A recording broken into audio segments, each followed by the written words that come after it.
Approving a, The city council will be voting on, hopefully approving a resolution to encourage our city councilors, to encourage our state representatives to amend the Texas Constitution.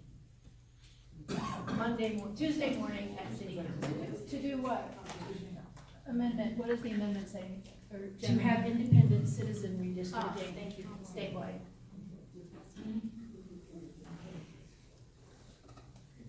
And being on the League of Women Voters list, I always see pictures when members of the league have gone to city council reps to say, will you sign this and will you vote for it? Because there's nothing like a one-on-one relationship with a member of city council for getting a commitment and then following up to make sure they really do what they say they're gonna do. Okay, other questions, Beatrice? Yes, I've been, like everybody else, very concerned about this issue, but also, and I'm wondering what the link or what the possibilities are to fight for both things might be, and this, my other concern is the electoral college. And I understand that there is a movement right now in many states where they are trying to decide to pass legislation so that all of their electoral votes go directly, whoever has the majority, that's where the electoral votes go. So, and now the threshold is 270 electoral, what are now electoral votes. And there's only 89 that they don't have right now. So what do you see as the possible link and how we might be able, if we're already moving towards the state legislature for that, for the gerrymandering and the redrawing, the fair districting, to also work on modifying the electoral college? I mean, I know we're in Texas, but, you know. Anybody? well, I'm happy to say something, but I don't know that I can really answer that question because, Beatrice, right? Beatrice? Yes. Yeah. Beatrice, So yeah. who are the states that are out? I'm assuming Texas is one of them that hasn't said, okay, we're gonna go with the majority for our electoral votes. But 11 states have already passed this legislation. I know it's Colorado, New Mexico, New York, California, New Jersey. It only mentions those, and the District of Columbia. So now the goal is only short 98 votes. do you know whether that was done by the initiative process that some states have, like California? I don't. I just started hearing about it on NPR and thought, what a great idea. Yeah, and I've heard that too, and I didn't know what the status was, but I agree with you 100%. It's something we need to reconsider. But as far as how that ties back into the state of Texas and doing redistricting, we're really up, whatever is the right word, it's a very hard uphill battle just to get it done here. We've had bills in the legislature before that have not made it out of committee that would have created some form of a different type of redistricting process. And what Fair Maps and League of Women Voters is trying to do right now is actually get a bill through to at least be considered and go from there. That's why the request was made that you need to sign the petition and put your signature on there so that people realize in the legislature when they're provided that there's actually a movement in Texas and we want this changed. But going that next direction is, for me, I would love to see it, certainly like to see it before 2020. But, I would have liked it in 2016, but I don't know that that's even realistic any more so right now. That are we really able to pull this one we're wanting right now off in 2019, or do we have to wait to 2021? What's it gonna take? I don't know. Anybody else? I think we need, it was a good question about initiative versus referendum. We don't have initiative in Texas. Should we try to get that? I'm frankly kind of a fence sitter about initiative, because that can go either way. And generally, the side that has the most money gets their issue passed. Texas, we have to go through the legislature, and then they put the vote to the citizens don't have initiative. We do in the city, but not statewide, so I mean, maybe that's something to look at. I think that might be a mixed blessing, but we don't have it in Texas. Sometimes this seems overwhelming, right? So we have to figure out how to target what's winnable, what's possible, and then go from 1, 2, 3, 4, and so on. Who's next with a question or comment? Here. Hi, I wanted to particularly speak to the fact that Ms. Lopez is the only one who talked about marketing, publicity, campaign, grassroots, people who are known entities in the community. And so I'm wondering if the other three of you on the panel would address if you have any plans to go in that direction, particularly for this redistricting issue.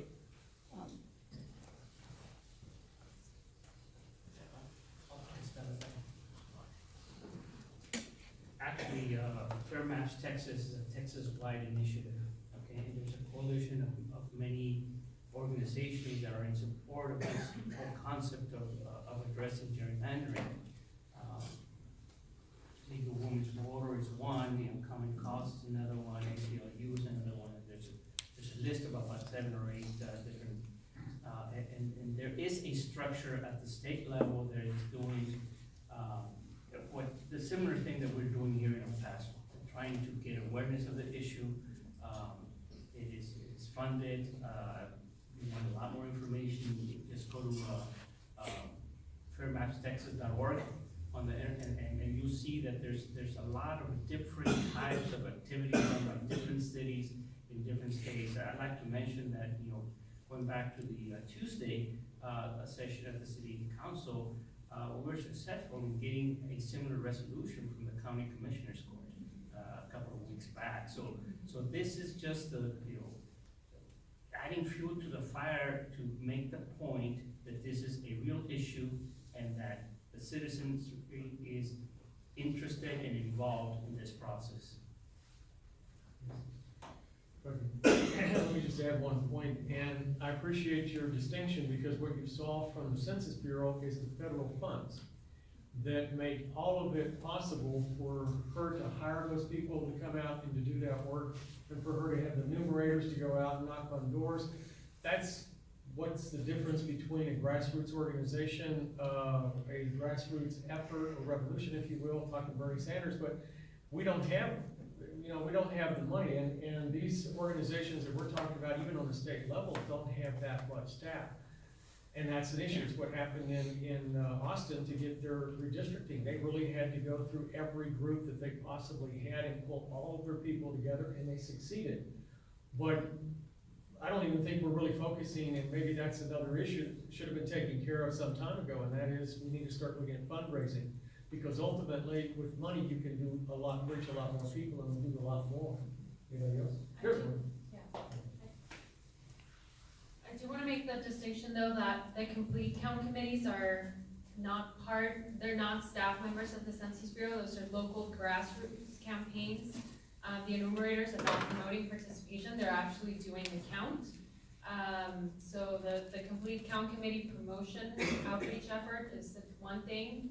The Census Bureau operations is another thing.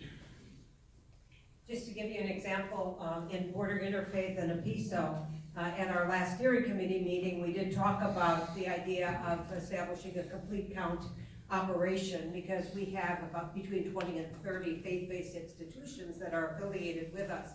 So we haven't implemented the plan yet, but I think a lot of us are affiliated with organizations, Wise Latina International, a variety of organizations where we could engage in activity like this. The League of Women Voters is a different sort of operation. I don't know how many league chapters there are in Texas, but nationwide, I think the figure is 700.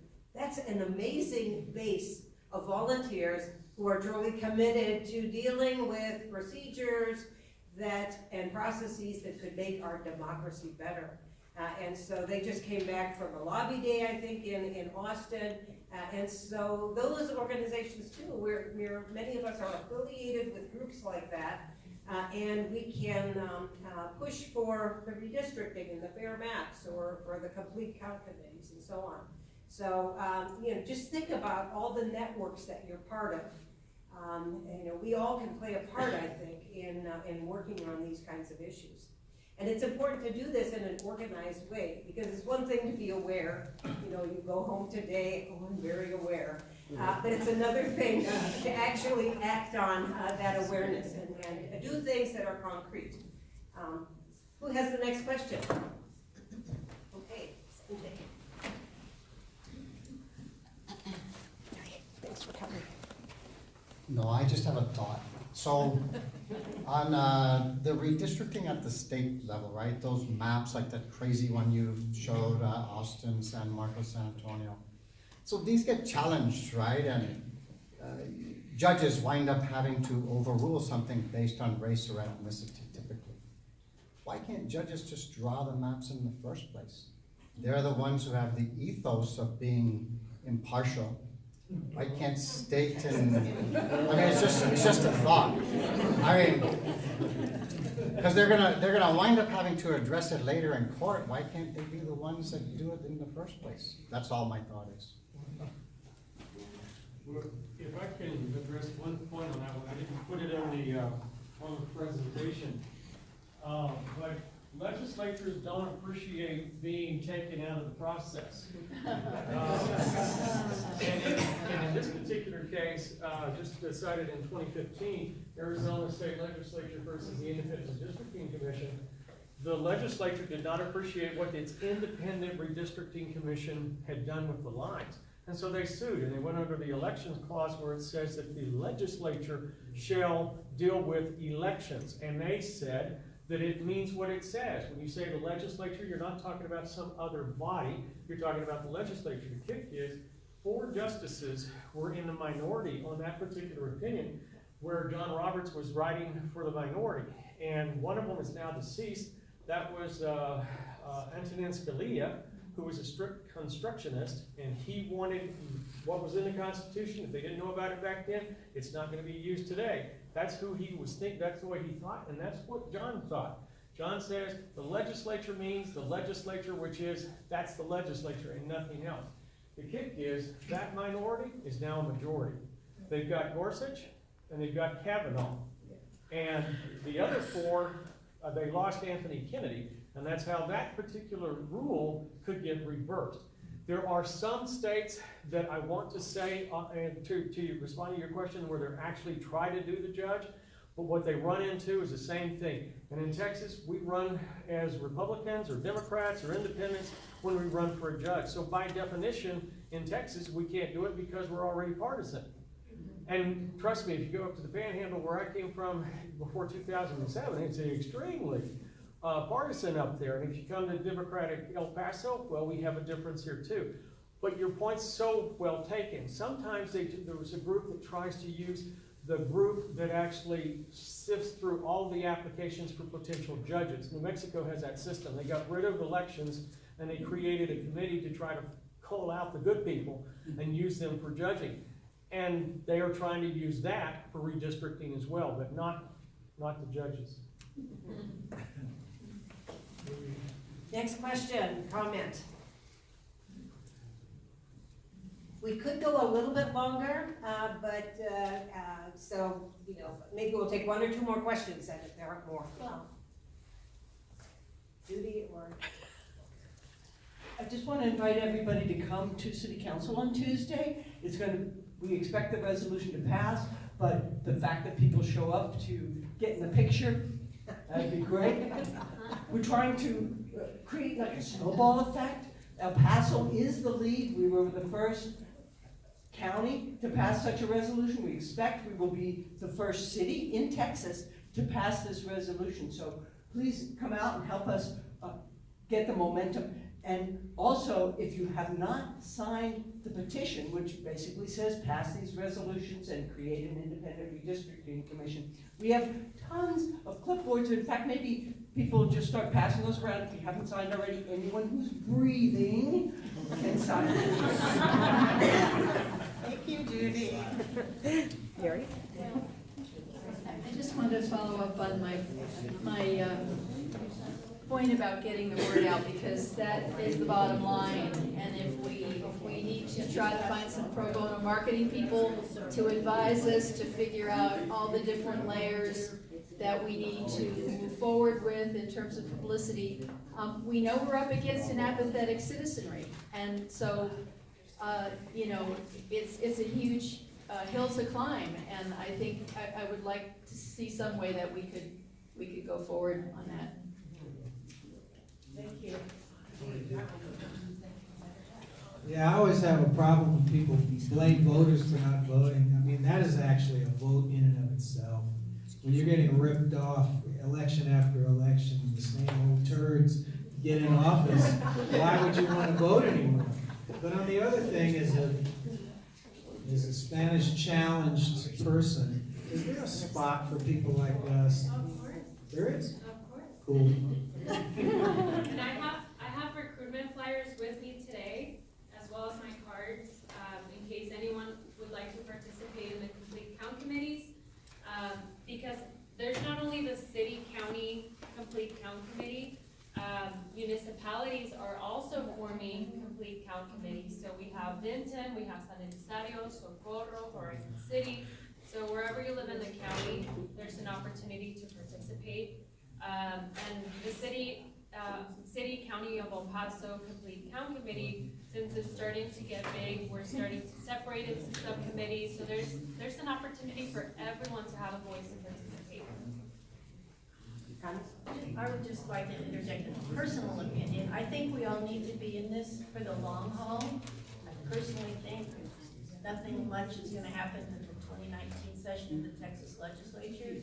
But if we each get more involved, and get organizations in which we are involved, tuned into this issue, maybe get some trials on the local level. Try to get a school district, well, the school districts are nonpartisan, but, you know, try to build momentum, and maybe by the time we get to the 2029 session of the Texas legislature, they'll be ready to make a change. And we have to start somewhere and build some momentum for this ever to happen. Yes, it is a long haul, a long-term project. Well, I want to thank everybody for coming. I want to remind them to come next week, earlier than usual, because we'll be talking about saving the library and making sure that the Mexican American Cultural Institute is done right. But let's give a hand for our wonderful panelists.